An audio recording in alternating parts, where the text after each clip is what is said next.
Então, na segunda mensagem sobre o poder da fé, o tema da mensagem de hoje é a fortaleza da fé. Nós vamos começar lendo 2 Coríntios 10, 4 e 5.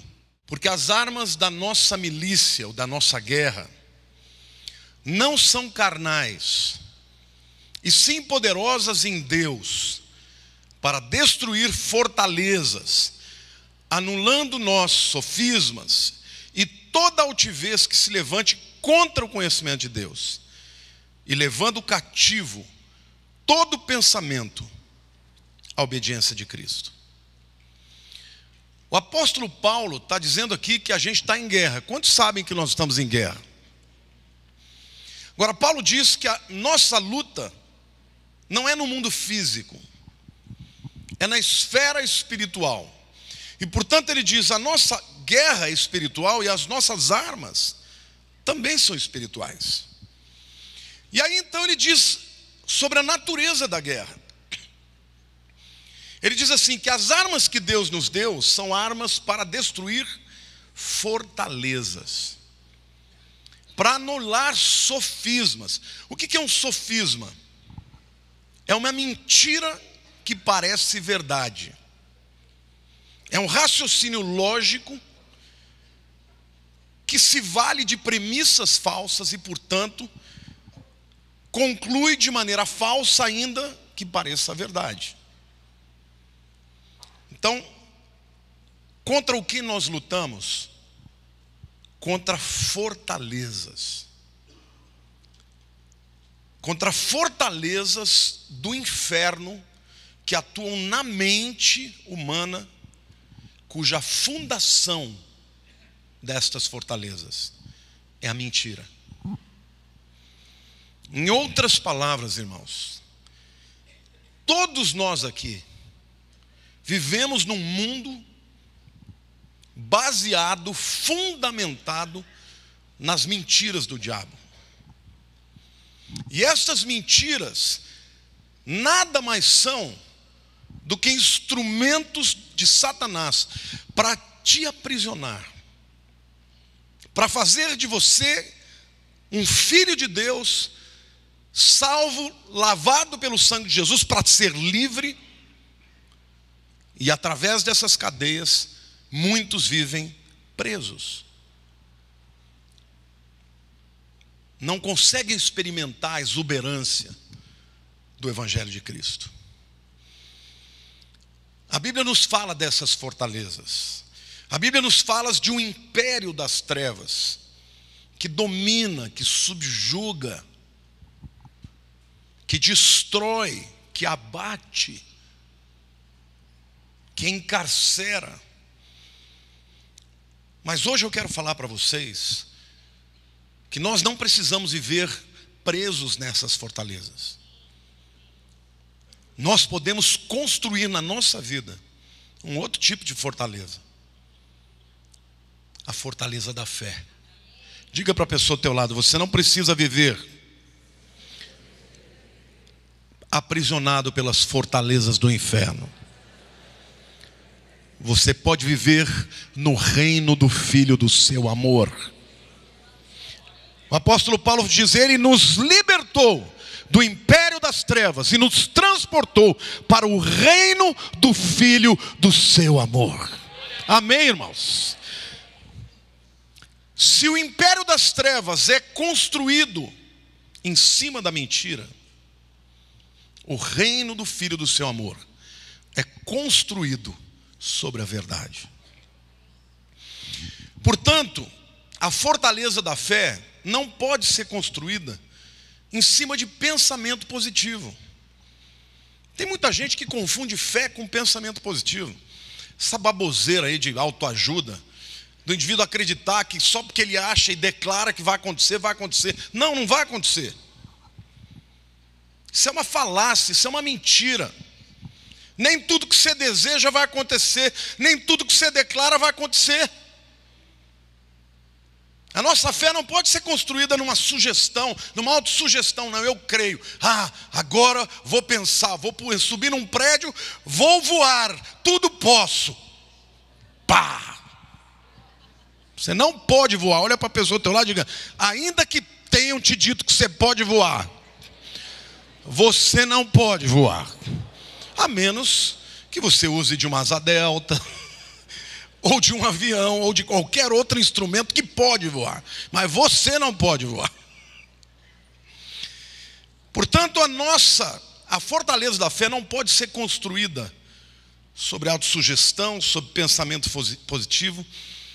Ela precisa ser construída sobre a verdade. E a verdade é a coisa mais poderosa que existe. Jesus diz: conhecereis a verdade e a verdade vos libertará. A verdade liberta, a verdade instrui, a verdade nos leva a viver uma vida de fé. A primeira reflexão, portanto, para falar sobre o poder da fé, é sobre o poder da verdade. 2 Coríntios 2,14, o apóstolo Paulo diz assim: graças, porém, a Deus, que em Cristo, diga em Cristo, sempre nos conduz em triunfo, e por meio de nós manifesta em todo lugar a fragrância do seu conhecimento.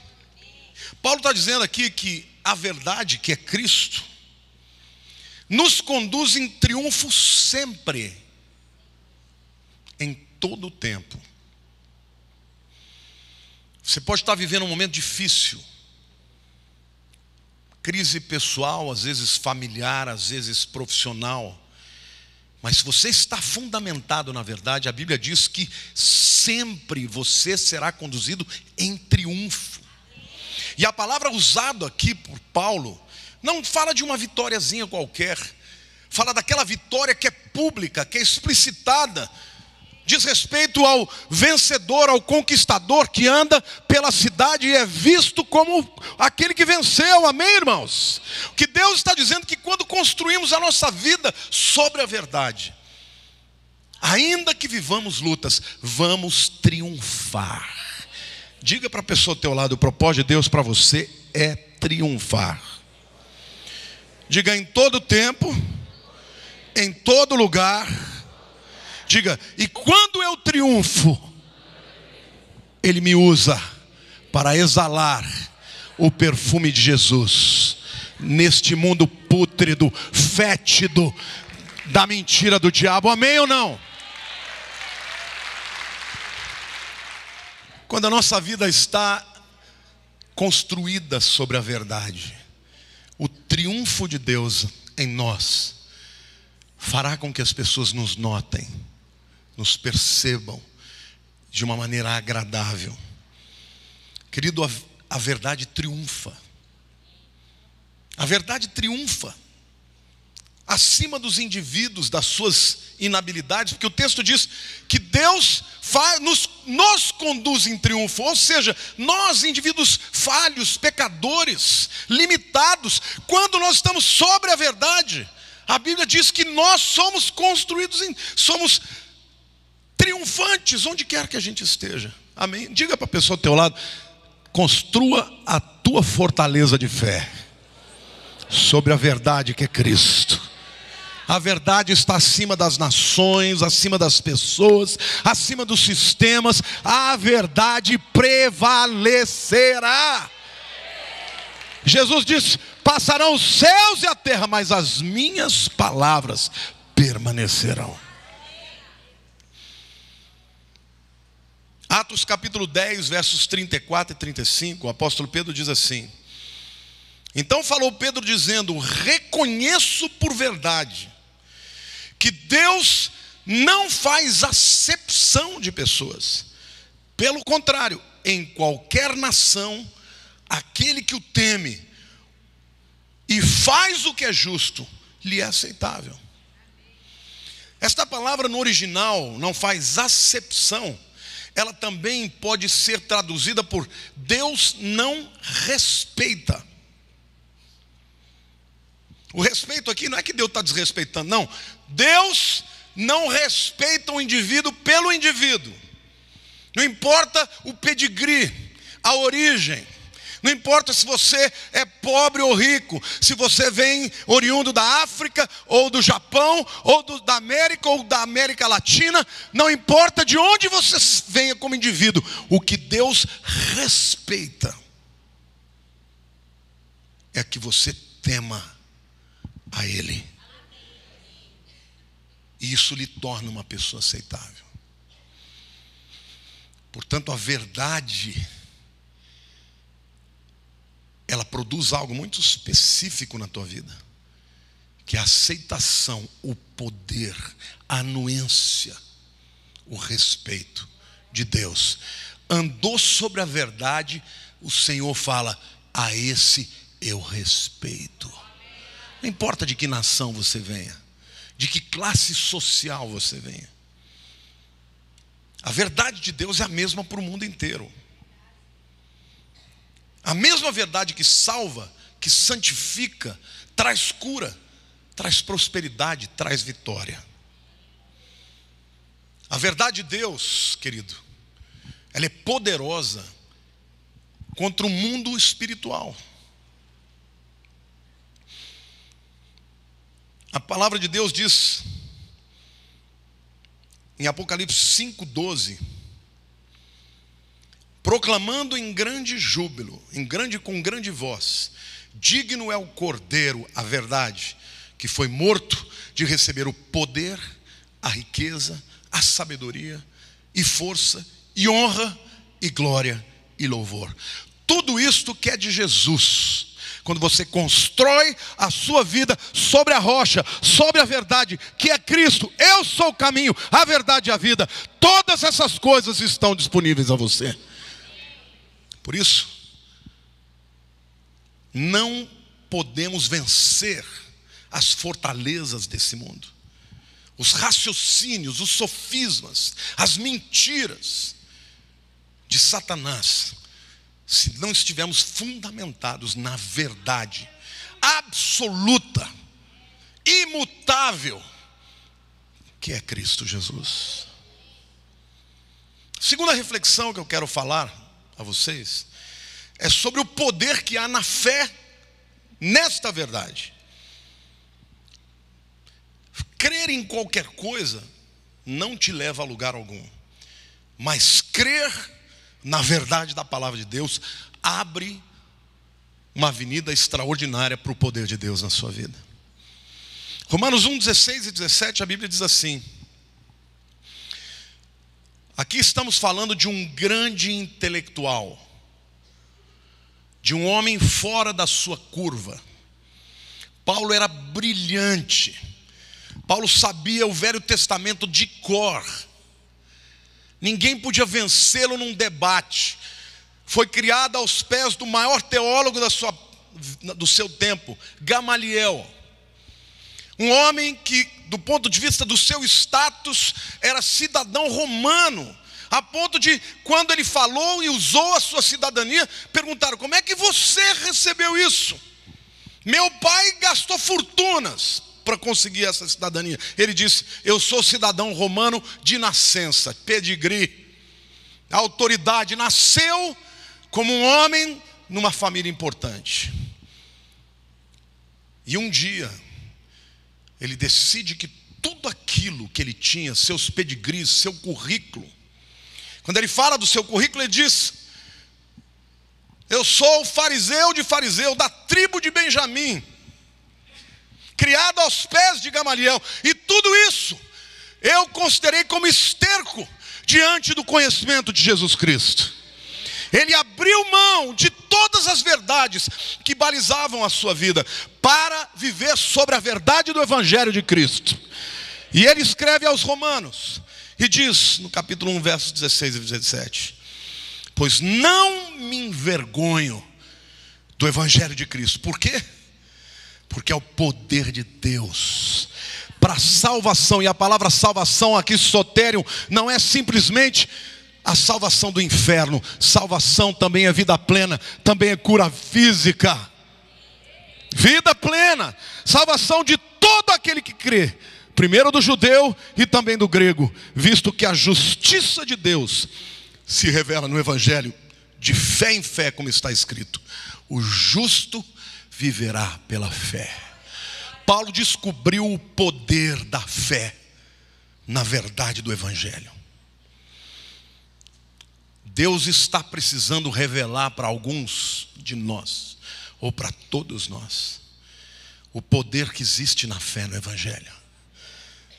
Para que nós não tenhamos vergonha, para que nós não tenhamos medos e temores, porque o poder de Deus é liberado pela fé no Evangelho. Querido, a verdade do Evangelho é muito poderosa. Diga assim: nada desce do céu, nada desce dos céus, a não ser pela fé. Você não é salvo se não for pela fé. Você não é curado se não for pela fé. Você não experimenta um milagre se não for pela fé. Deus não vai salvar o indivíduo porque ele é bom, porque ninguém é bom o suficiente.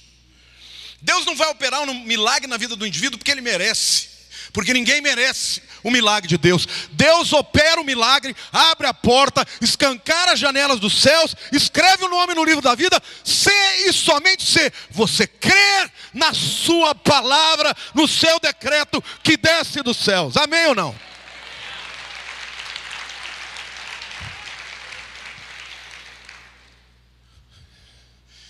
Isaías 5,13. Deus fala assim: portanto o meu povo será levado para o cativeiro, ou cativo, por falta de entendimento, de compreensão da verdade.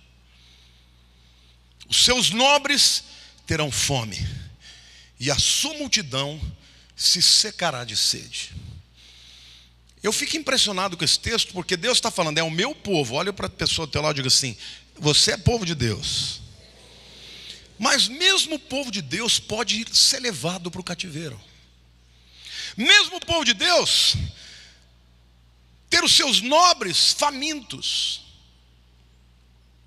com sede, simplesmente por um fator: não entendem quem é Deus. Falta de entendimento do mundo espiritual provoca prisão, fome e sede.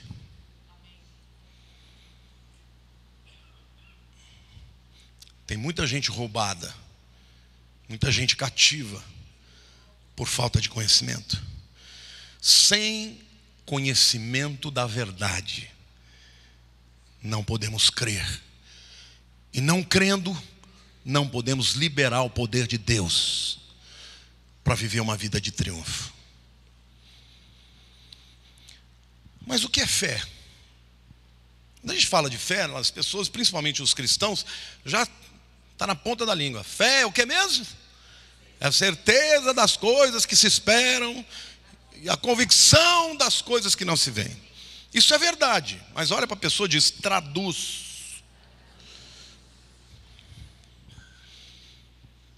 Porque na prática isso é uma decoreba. A gente fala dos católicos que rezam, e muitas vezes uma oração que não entende. Os crentes também têm as suas rezas, meus irmãos.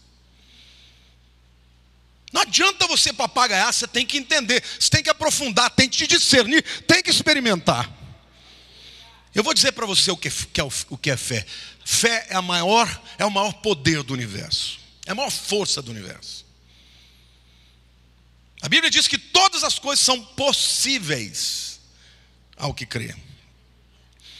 Na verdade, a fé é extraordinária porque ela atribui a um ser humano um atributo divino. Ela transfere para um ser humano limitado um atributo divino que é ilimitado. Jesus, lá em Lucas 18, 27, disse uma coisa muito interessante. Ele diz assim: os impossíveis dos homens são possíveis para Deus. Diga: os impossíveis dos homens são possíveis para Deus. A esfera da possibilidade é do homem, da impossibilidade é de Deus. Ou seja, a gente vive no dia a dia fazendo o que dá. Quantos aqui estão se virando? Se vira nos 30. As pessoas se viram para sobreviver, fazem o que podem. Mas quantos aqui já chegaram diante de uma situação em que você não pode? Ou seja, a esfera das possibilidades é a esfera de Deus, dos homens. Mas Deus está na esfera das impossibilidades. E na esfera das impossibilidades, Deus faz o impossível ser possível. E quando a Bíblia diz que tudo é possível que crê, isto quer dizer que Deus tirou o homem que vive na esfera das possibilidades e o introduziu à esfera divina das impossibilidades, para que as impossibilidades se tornem possibilidades. Amém? Você pode dizer: eu creio, eu creio.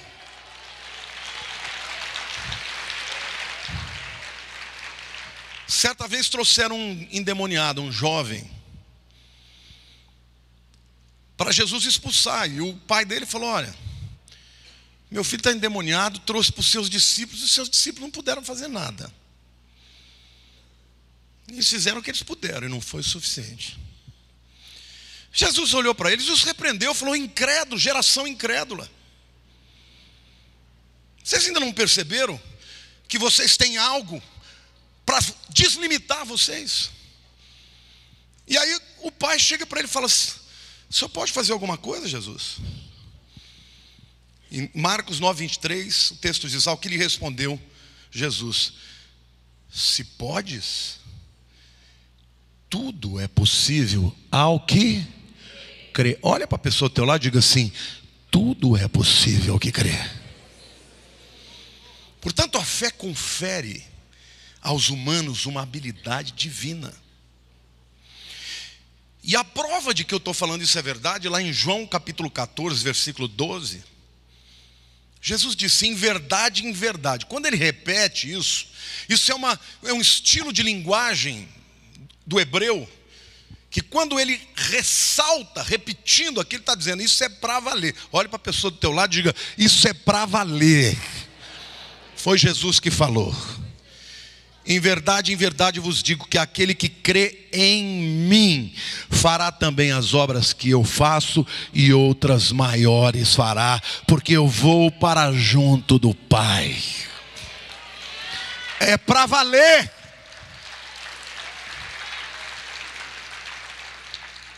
Portanto, a fé é poderosa, porque ela não lida com as possibilidades, ela não lida com a física, nem com a química, nem com o espaço, nem com o tempo. A fé é atemporal, a fé é sobrenatural. A fé é entrar na esfera de Deus e chamar à existência as coisas que não são como se fossem. A Bíblia diz que Abraão, contra a esperança, creu em esperança. Vocês estão entendendo? Chamou a existência as coisas que não são como se fossem. A fé é isso. Deus está dizendo para a sua igreja: é tempo de construir a sua vida dentro de uma fortaleza de fé, onde você vai estar blindado contra todas as sofismas e as ideologias malignas de mentira. Mas se a fé é tão poderosa, por que há tantos crentes sem poder?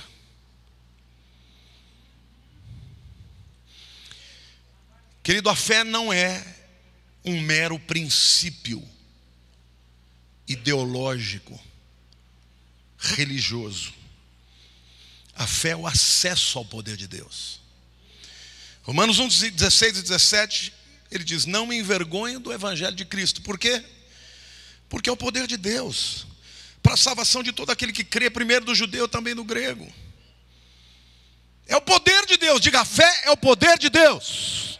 Diga: a fé é o poder de Deus que me leva à vitória. Toda vez que a fé opera, saiba disso, meu irmão, flui poder diretamente de Cristo.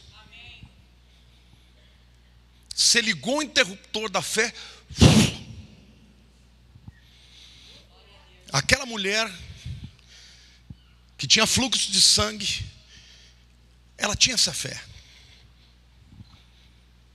Eu estou falando de fé, não estou falando de esperança, não estou falando de pensamento positivo. Vou crer. Não, quando você crê não é pesado, é simples. Eu creio. E ela foi entrando por detrás, ela creu tanto que ela achou que ela podia roubar o poder de Jesus sem que ele percebesse. Como Deus está querendo ver os crentes assim, viu? Aquela mulher, ela quebrou todos os protocolos, quebrou todos os paradigmas, foi contra a lei, porque a lei não permitia que uma pessoa que estava com fluxo de sangue tocasse ninguém, porque aquela pessoa que fosse tocada ia ficar impura, mas ela não estava nem aí. Ela já era um pária da sociedade, já tinha que viver por 12 anos longe das pessoas, porque nada que ela tenha feito nessa vida foi capaz de curá-la. E ela veio por trás, ela triscou nas vestes de Jesus. Jesus parou e falou assim: alguém me tocou. Os discípulos: Jesus, está todo mundo te amassando, Jesus, como alguém te tocou? Ele falou: não, mas alguém tocou em mim e saiu de mim poder, virtude. Roubaram de mim minha unção. Mas eu quero te dizer que da onde veio essa unção tem mais, é inesgotável. Mas ela falou: eu vou pegar nessa beirada.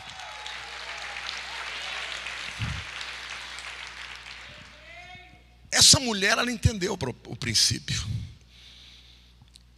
Eu vou fazer aqui uma comparação para que você entenda do que eu estou falando. Se você prega para uma pessoa a respeito de Jesus: olha, Jesus morreu na cruz pelos seus pecados. Se você confessar que Ele é o Filho de Deus que morreu na cruz pelos seus pecados, você está salvo. Aí você faz o apelo para a pessoa: você crê nisso? A pessoa fala: eu acho que sim. Você acha que ela já creu? Por que não? Porque para crer ela tem que ter certeza absoluta que os seus pecados foram transferidos para Jesus. Então, quando uma pessoa tem... Quantos aqui tem certeza absoluta que os seus pecados foram lá na cruz? Você tem certeza absoluta disso? Quantos morreriam por essa convicção? Você está salvo, meu irmão. Por quê? Porque Jesus disse: quem crê em mim tem a vida eterna. Quantos creem que Jesus morreu pelos nossos pecados? Diga: eu tenho a vida eterna. Mereço? Não. E daí? Essa fé é o primeiro patamar. A fé salvífica muita gente tem. Mas quando a gente ora, bota a mão sobre o enfermo, a gente já começa com aquelas desculpas. Se for da tua vontade.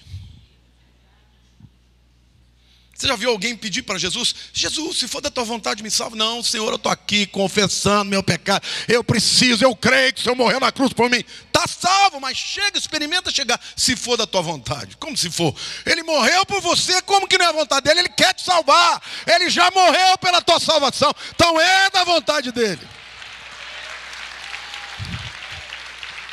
Só que a gente chega diante das outras áreas, as outras dimensões de fé, com dúvida. E não acontece. Enquanto você não tiver certeza, você vai tocar em Jesus que nem aquela multidão, e não vai sair nada dele. Mas se você tocar nele com convicção, o milagre vai acontecer. Fé não é uma teoria religiosa. Fé é um mistério do reino. 1 Timóteo 3,9, o apóstolo Paulo fala uma coisa muito séria: conservando o mistério da fé com a consciência limpa.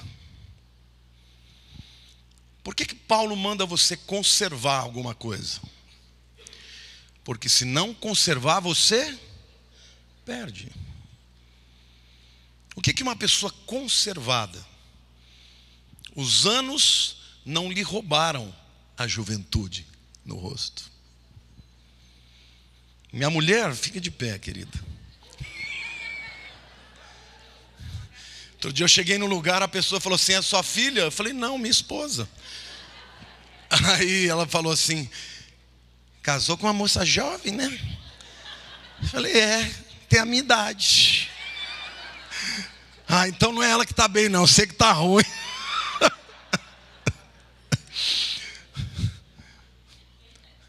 Conservada.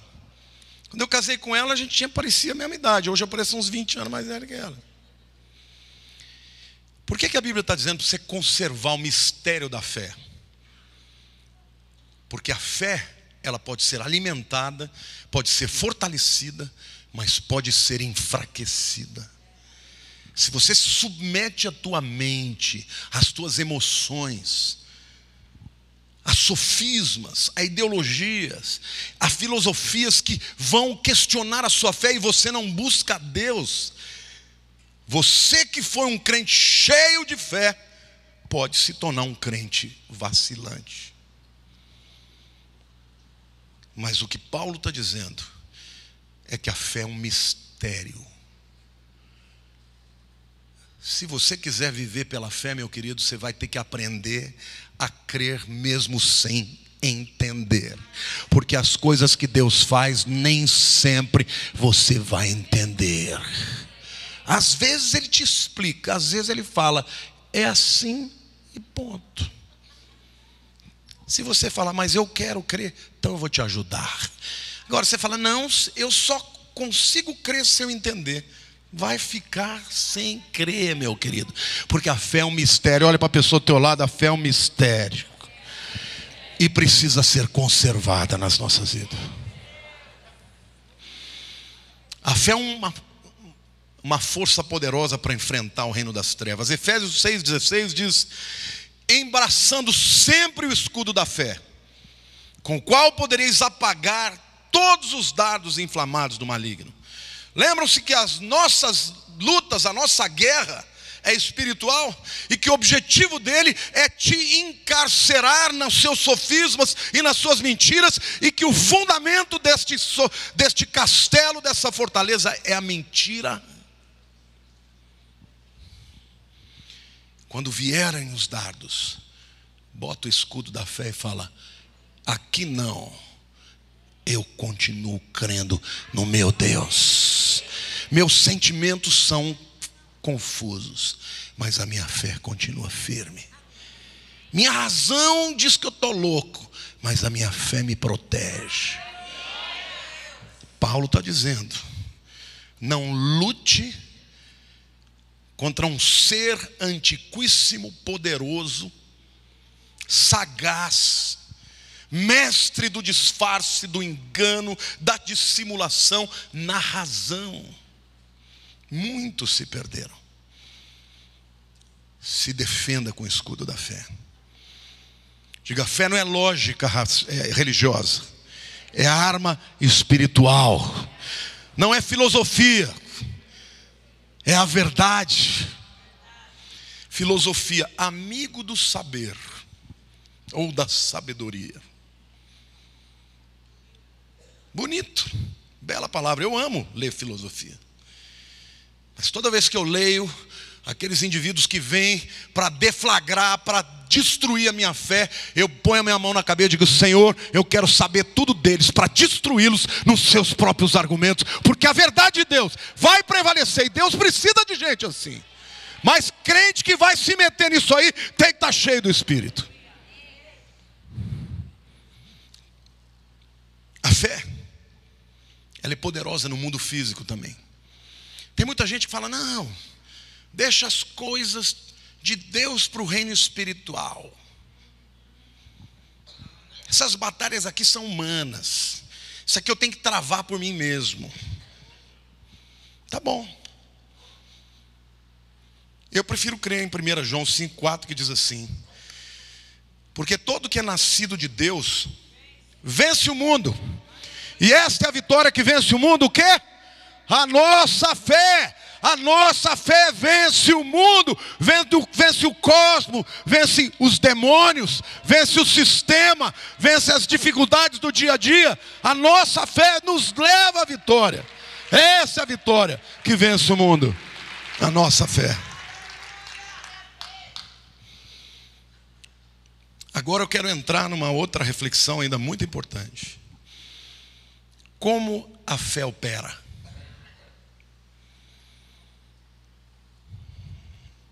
Se a fé é tão poderosa, por que nós nos sentimos tão fracos às vezes? Eu quero falar para vocês que a fé opera em 3 níveis diferentes. O primeiro nível é a palavra de Deus, é a base de tudo. Porque se você se mantiver na palavra, você está resguardado de mentiras e enganos.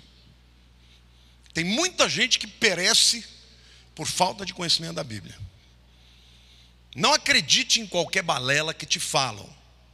Paulo disse: se mesmo eu ou um anjo aparecer e disser o que eu vos ensinei, seja maldito, seja anátema, não cai nessa. A palavra de Deus era a coisa mais importante. Mas a palavra de Deus, ela não vai te dar respostas específicas para os dilemas do dia a dia. Você não vai saber. Tem gente que fica abrindo a Bíblia, né? Abre a Bíblia, eu vou fechar um negócio, é de Deus ou não? Aí abre. Isso é horóscopo. Então vai, compra o jornal e já lê a página do horóscopo. Não, tem gente que fala: estou em depressão, me mato ou não me mato? Me mato ou não me mato? Me mato ou não me mato? Diz que é verdade essa história. O indivíduo falou: vou abrir, se for para me matar, que Deus me fale. Aí o cara abriu, disse: Judas foi e se enforcou. Ele: ai meu Deus, o que é? Não é de Deus, eu vou querer uma outra prova. Fechou e falou: Deus, se o senhor quer falar comigo, me mostra. Abriu e falou: vai fazer o mesmo. Não, Deus não quer que você se mate. Então como é que Deus pode falar? Querido, Deus fala conosco. A fé vem pelo ouvir a palavra de Deus, mas a fé vem pelo ouvir a palavra que provém da boca de Deus. Existe um rema, existe uma palavra de Deus para o teu coração, que se você buscar, Ele vai falar. Se você olhar para Hebreus capítulo 11, quando fala dos homens de Deus que creram, todos eles ouviram Deus falar com eles. Ai pastor, mas eu nunca vi Deus falar comigo. Porque você nunca buscou. Ah, mas eu tenho que tomar uma decisão e eu não sei o que Deus fala. Se Deus não falar, não tome.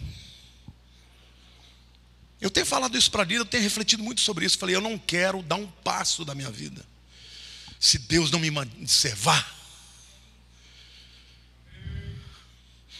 Abraão. Certa vez Deus chega para Abraão e falou: Abraão, sabe Isaac, o filho que você tanto ama? Eu quero ele para mim. Leva para o Monte Moriá e sacrifica. Queridos, naquele tempo, os deuses todos faziam isso, exigiam um sacrifício. Abraão não achou que Deus estava brincando, ele acreditou. E com toda a dor no coração dele, ele foi para levar Isaac, para matar Isaac. Mas por que ele fez isso? E a Bíblia diz que a fé de Abraão lhe foi imputada como justiça. Por que ele fez isso? Porque muitos anos antes, mais de 50 anos antes, quando ele tinha 75 anos, Deus chama Abraão e fala: Abraão, olha para os céus, está vendo essas estrelas? Assim será a tua descendência. Deus falou com ele. Não foi ninguém que falou, foi Deus que falou com ele. Então ele falou: tudo bem, isso aqui é contraditório, eu não consigo entender. Ele levou, foi com alguns homens. Quando chegou no pé do monte, ele falou: eu vou subir com o menino, com o rapaz. Nós vamos adorar. Adorar significava sacrificar. E nós vamos voltar. Em outras palavras, ele falou: se Deus matar, Ele ressuscita, porque Ele falou comigo. E o Senhor me mandou te dizer, Ele tem uma voz para a tua vida, para dizer para você, pega este caminho, ou não pega este caminho, pegue o outro caminho. O problema é que nós não cremos que Ele fala, e não esperamos para ouvir. Quando alguém ouve Deus falar consigo, não é fácil tirar a fé e convicção. Quando Deus te manda fazer uma coisa, quando vem as dificuldades, quando vem as provações, quando tudo parece que não vai dar certo, você diz, eu não sei como nem quando, Deus falou comigo. Olha para a pessoa do teu lado e diga, será que Deus ainda fala assim hoje? Quantos aqui creem que Deus fala assim hoje? Quantos creem que Deus fala assim hoje? Sabe, queridos, Malaquias 3:6, Deus fala uma coisa muito importante para você e para mim hoje. Porque eu, o Senhor, não mudo. Por isso, vós, ó filhos de Jacó, não sois consumidos. Sabe por que você não vai ser consumido? Porque Deus não muda. Deus tinha uma aliança com Jacó e sua descendência. Deus tem aliança com os descendentes da fé de Abraão. Sabe por que você não vai sucumbir diante da crise? Porque Deus não muda. E você tem que saber disso. Deus falou no passado, Deus fala hoje. Querido, se você não tem respostas para a tua vida, não sabe o caminho a seguir, empaque. Deus, eu não sei o que eu tenho que fazer. Se o Senhor não mandar, eu vou empacar.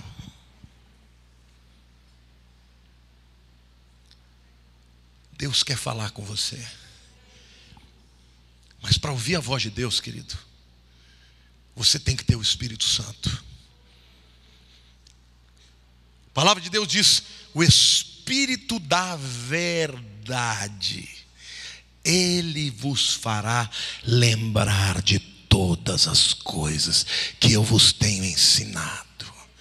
O Espírito da verdade vai dissipar a dúvida, vai dissipar a mentira. Deixa o Espírito Santo fazer a obra, falar com você, meu querido. Mas como é que você vai ouvir o Espírito Santo se você não para orar? Eu estou dizendo para vocês que nós vivemos debaixo de sofisma, debaixo de fortaleza. Camarada fica doente, a primeira coisa que ele faz é vai buscar um médico, sim ou não? Quando ele devia, a primeira coisa é orar a Deus. O Senhor disse que Jesus levou sobre si as minhas enfermidades, cura a minha enfermidade. Mas ele não crê, então ele já vai procurar os médicos, e às vezes os médicos não têm a solução. Aí volta para o começo, né? Já que os médicos não conseguiram, vai o senhor, né? Mas também se não quiser fazer, não precisa, porque eu não mereço. Não vai acontecer. Olha para o teu irmão e diga, não vai rolar. Vai orar por uma enfermidade, Deus, estou te confessando que eu estou incrédulo, ajuda-me na minha pequena fé. Lá naquele pai do menino endemoniado, quando Jesus falou, tudo pode, tudo é possível que crê. Aí Jesus virou para ele e falou, você crê? Ele falou, eu creio. Mas em seguida fala, me ajuda na minha pequena fé. Admita, Senhor, minha fé está fraca, mas eu estou te pedindo, aumenta a minha fé. Senhor, eu estou olhando para as circunstâncias, me ajuda a ver o que está no mundo espiritual. Como Eliseu e aquele jovem, o menino chega todo apavorado, os exércitos sírios estão aí. Eliseu está tranquilo e fala, você não está vendo que o pau vai comer? Eliseu fala, Senhor, abre os olhos desse rapaz, é para ele ver os exércitos que são muito maiores, os que estão conosco, do que os que estão com eles. Amém, irmãos? É isso que Deus está dizendo. Busque a Ele até que Ele te fale. Deus ainda fala hoje, e o problema da nossa fé pequena é porque a gente não ouve de Deus. A gente fica só, a palavra de Deus diz. Mas eu não sei muito bem se eu creio nisso. E aí vem os teólogos para ajudar e dizem, isso é para aquele tempo. Eu não mudo, diz o Senhor. Deus não mudou, os homens mudaram. Deus continuou fiel aos homens e que deixaram de crer. Deus quer fazer um milagre na tua vida. Deus quer te levantar, te conduzir em triunfo nessa geração, para que a tua vida seja um perfume, que as pessoas olhem enquanto você passa e falem: eu quero esse Deus para a minha vida. Eu quero esse Deus para a minha vida.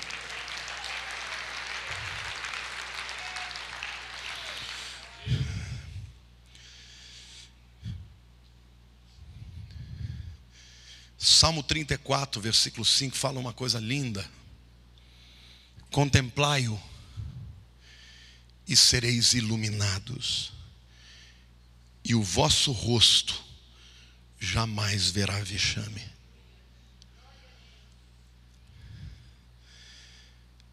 Nós precisamos contemplar mais a Deus.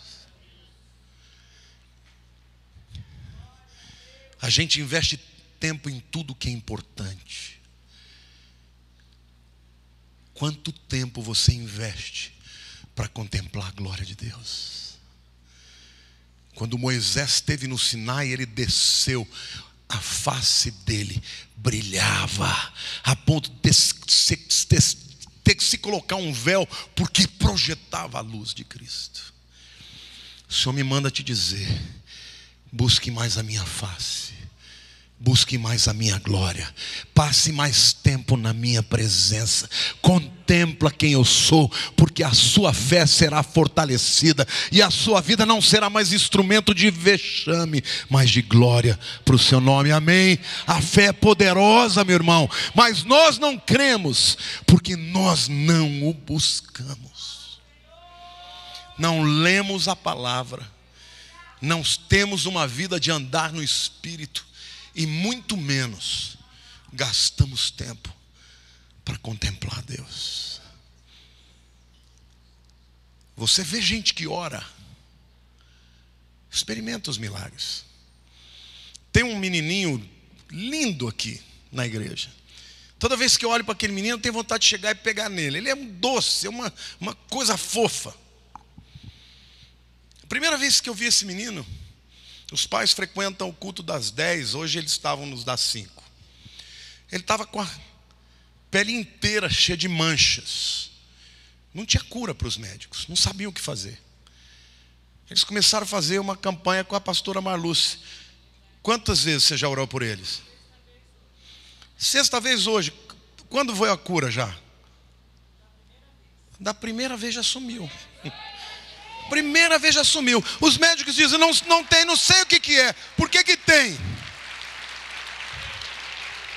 Já não tem mais nada. Por quê? Porque ela passa muito tempo da vida dela contemplando a Deus, buscando o poder de Deus. Jesus está vivo, Ele está aqui hoje, Ele é o mesmo ontem, hoje e sempre. Ele ainda cura milagres, Ele ainda abre portas, Ele ainda repreende os demônios. Amém, irmãos? A igreja precisa construir uma fortaleza de fé.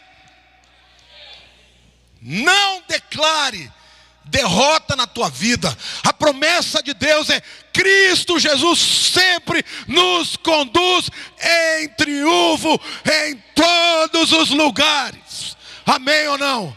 A tua vida, a tua família, o teu trabalho, onde houver um crente, a verdade prevalecerá.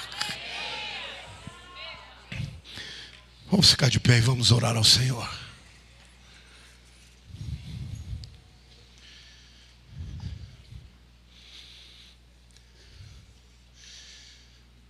Tudo começa com arrependimento. E arrependimento é uma palavra que não tem nada a ver com choro. Arrependimento é mudança de mente. O Evangelho precisa mudar a nossa mentalidade. O apóstolo Paulo foi transformado na sua mentalidade.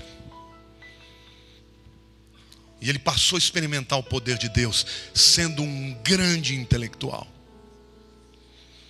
Em alguns momentos ele tinha umas recaídas, achava que o poder do intelecto era grande. Chegou em Atenas, pregou o evangelho, melhor sermão que ele já fez. A Bíblia diz que poucos se converteram. Quando ele sai de Atenas e vai para Corinto, ele vai fazendo o caminho, deve ter ficado chateado. Poxa Deus, sermão desse, até eu me convertia. E o Espírito deve ter falado: faltou poder, meu filho. E quando ele chega em Corinto, ele falou: ó, queridos, quando ele escreve, depois a carta aos Coríntios, ele diz: quando eu fui ter com vocês, eu não vim com palavras de persuasão humana, eu vim com o poder de Deus e demonstração de Espírito. E o Espírito Santo me mandou te dizer, meu querido, se você o buscar sua face, você vai viver uma vida de poder, de autoridade, de unção, e os milagres vão fluir na tua vida. Porque quando a fé é estabelecida com simplicidade, o poder de Cristo flui para você. Quando você é instrumento. Eu me lembro que quando eu comecei a igreja, irmãos, eu tinha uma célula na minha casa. O Marcão, até o pessoal do Recongrega lembra do Marcão. O Marcão se converteu lá em casa. Algumas vezes pregava o evangelho e ele ali quietão e nada. Um dia ele trouxe um amigo. Não sei se foi ele que trouxe, esse rapaz estava lá. Eu bati o olho no amigo. E o Espírito Santo mostrou quem era o rapaz. Falou: você é pintor? Ele falou: sou. Você já foi crente, está afastado? Sou. Falei: então dobra aí o joelho, porque você vai voltar para Jesus hoje. O camarada dobrou o joelho, Marcão veio e dobrou o joelho junto. Porque quando vem o poder de Deus, não tem argumento. As pessoas se convertem, se rendem ao poder de Deus. Deus quer liberar o poder de Deus para a vida daqueles que creem, em nome de Jesus. Amém, irmãos?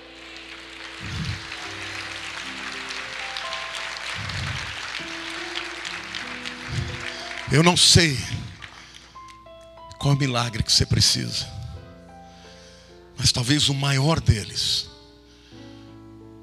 seja voltar a crer com simplicidade nos mistérios de Deus. Feche os seus olhos. Se você hoje precisa de um milagre, talvez até de um milagre para avivar a sua fé, humildemente você vai pedir ao Senhor Jesus que Ele reacenda no teu coração a chama da fé. Eu vou pedir para você sair do seu lugar e vir aqui à frente, em nome de Jesus. Pode vir, querido.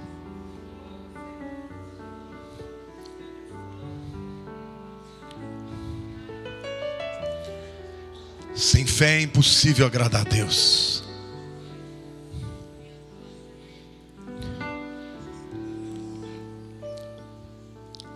As pessoas buscavam a Jesus assim.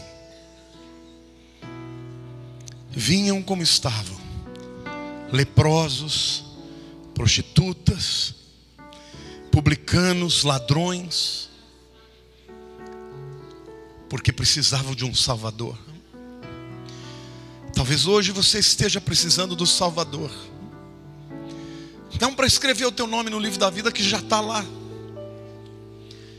mas para te salvar das mentiras, do engano do inimigo, de um coração frio, de uma alma ferida que já não se alegra, que já não tem simplicidade para crer, como aquelas crianças que corriam para Jesus. Põe a mão no teu coração e diga: Senhor meu Deus, eu quero crer em tudo que o Senhor tem para mim. Eu quero viver uma vida cheia do teu poder. Eu quero viver uma vida cheia do teu Espírito. Senhor, eu quero viver os teus milagres. Senhor, eu quero viver o sobrenatural. Em nome de Jesus. Eu estou cansado de uma vida natural. Eu quero sobrenatural na minha vida. Por isso eu entrego a minha vida ao Senhor. A minha fé está em Ti. E eu creio que pelo Teu Espírito que habita em mim, eu vou experimentar um grande milagre, uma transformação, para que onde eu vá, o Teu perfume seja sentido. Eu não quero mais viver uma vida de derrota em nenhuma área da minha vida. Eu quero triunfar, Senhor, sempre, em todo tempo, em todo lugar onde eu puser meu pé. Eu quero ser vitorioso, para que o teu nome seja glorificado. Então eu estou, Senhor, entregando os meus pontos. Do meu jeito não dá. Fala comigo. Quero ouvir a tua voz. Eu não quero que o Senhor fale só pelos outros. Quero que o Senhor fale comigo. Eu estarei pronto para te ouvir. E o que o Senhor me mandar, eu vou obedecer. Em nome de Jesus. Pastora Marlúcia vai ministrar uma unção sobre a tua vida. Quantos aqui creem que Deus tem uma unção hoje para a sua vida? Então feche seus olhos, queridos. Levante a tua mão, que Deus vai derramar mais uma grande unção na tua vida.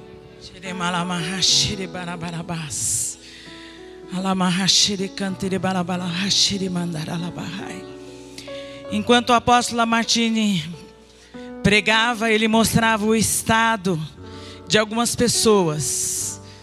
Ele mostrava cálices cheios e cálices vazios. A ausência de Deus. A ausência do amor de Deus. Você não está adorando a Deus, porque há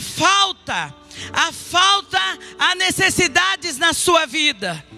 E Deus aceita a adoração daquele que tem e daquele que não tem, daquele que está amargo, daquele que está doente. E importa é que você adore. A palavra do Senhor diz que o louvor, ele despedaça o jugo. Muitas vezes você nos vê aqui em cima pregando uma palavra enxertada de poder, de fogo, e pensa que nós estamos com tudo, que a nossa conta está no vermelho. E exatamente não está acontecendo nada disso. Mas a fé está viva. A fé, ela está viva. A fé, ela tem que estar viva. A fé, ela tem que viver em você. Ela tem que atuar com vida, através da tua vida. A fé, ela gosta de sangue quente. Assim como Satanás também gosta de sangue quente.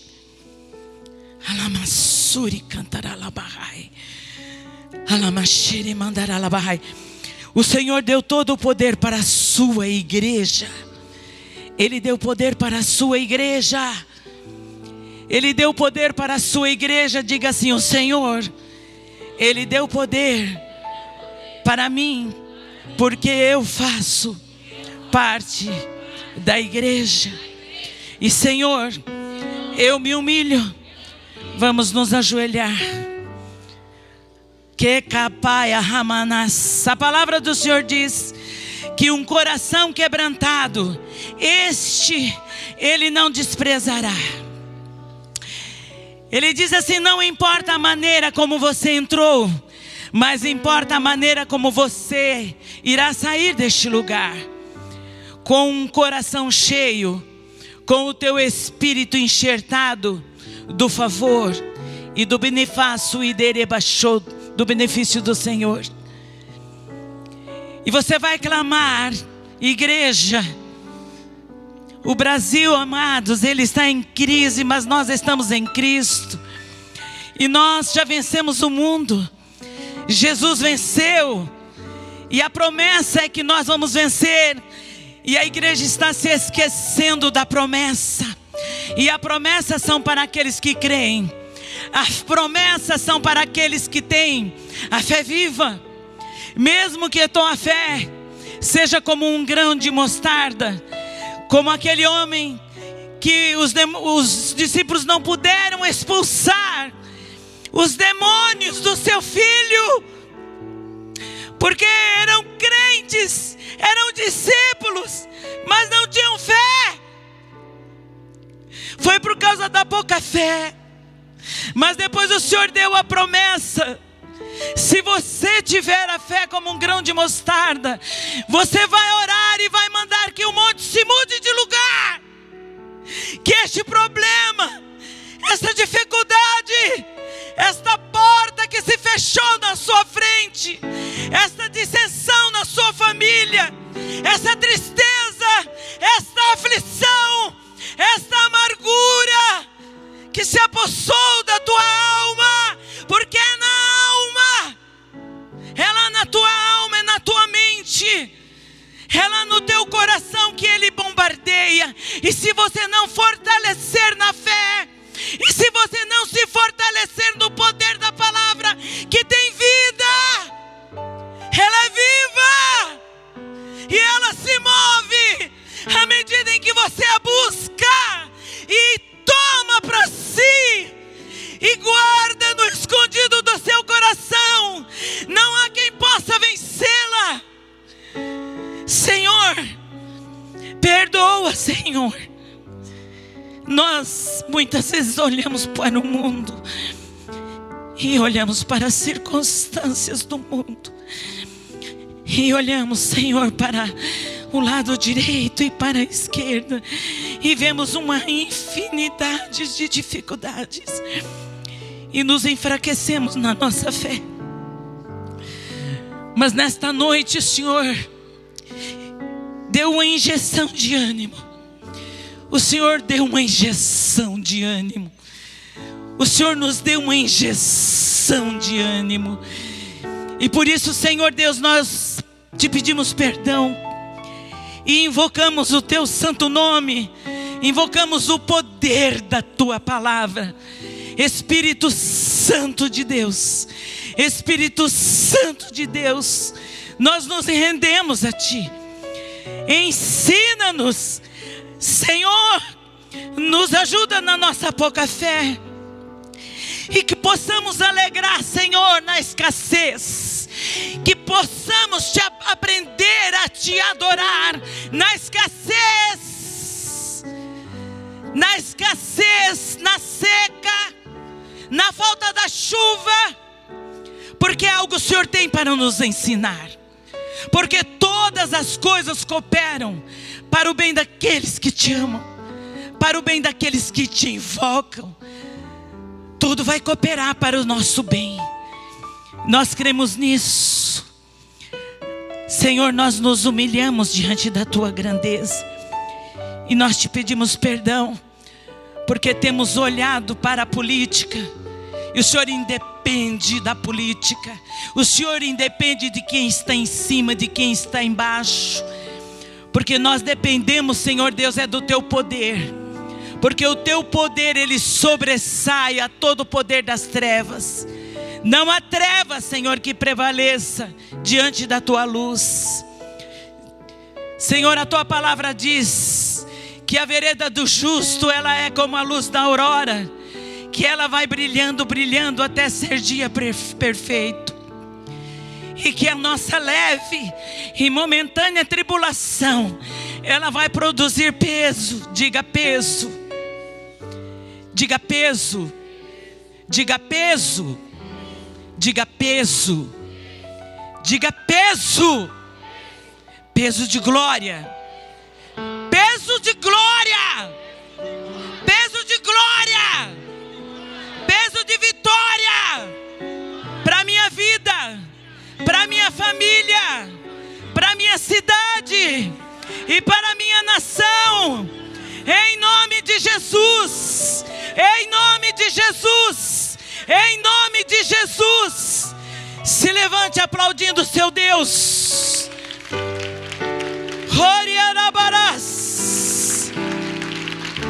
Adore ao Senhor.